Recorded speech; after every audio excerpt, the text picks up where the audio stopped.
Hey guys, welcome to Isaiah's Reviews, and I just finished watching Stranger Things Season 2. I'm in the privacy and comfort of my own vehicle because when you're married and you have a child, you may end up here doing stuff on your own because this is your fortress of solitude. I do want to tell you though about my scoring system because I will throw a score out for this series.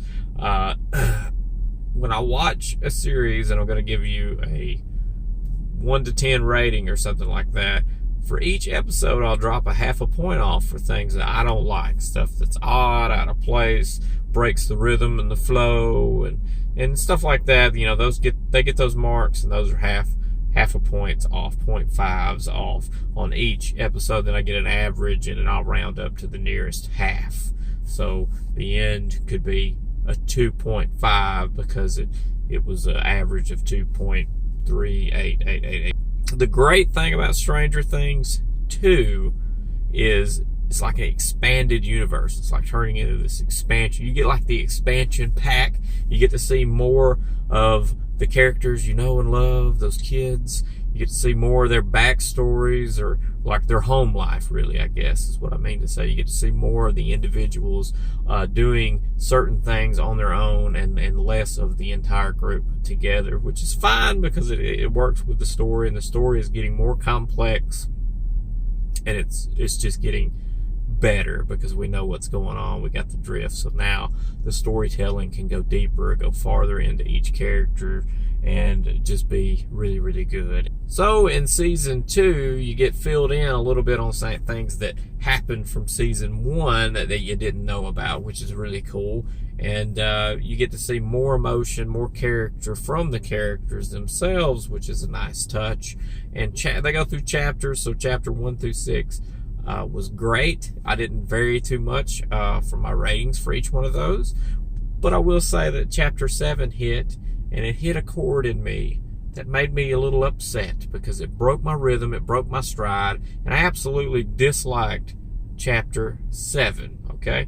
Duffer Brothers wrote and directed the bookends, and they did that on the last one too, the first 2 and the last 2, and then you've got kind of guest, I guess, writer-directors through the middle. But whoever did number 7, I personally did not like it. I didn't like the path going down it.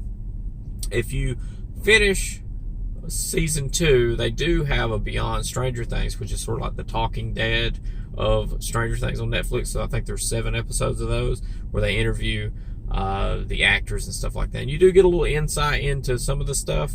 I did watch those, and they knew that was going to be outside the box. But the whole episode, chapter 7, is only for one reason later, and it was just aggravating. I hated the episode. I hated that chapter so much, and I dinged them pretty hard on it because it just threw me out of my comfort zone. I didn't like the place. I didn't like anything about that episode. It was terrible.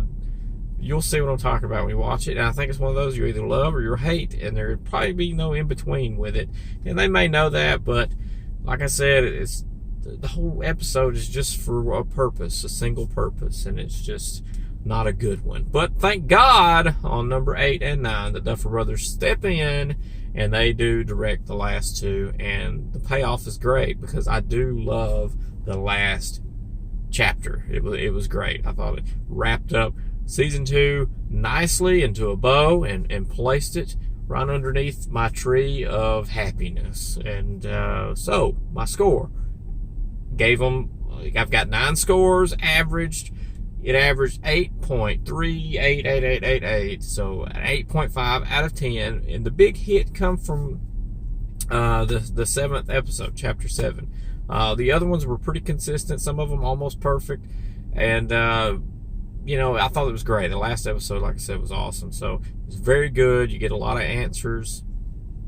I can't tell you anything else because I want you to experience it for yourself. But just know that it is good. But there's a special place in my heart for the first one because I felt like you witnessed a bond with these kids together in the first one, where they're more independent of themselves, of being apart in season 2.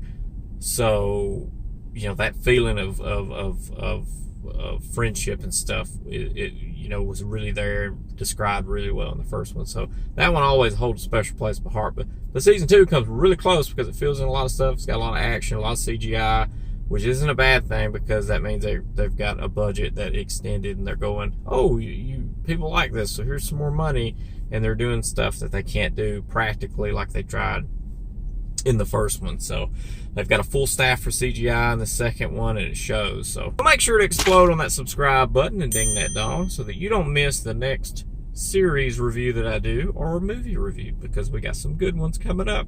See ya.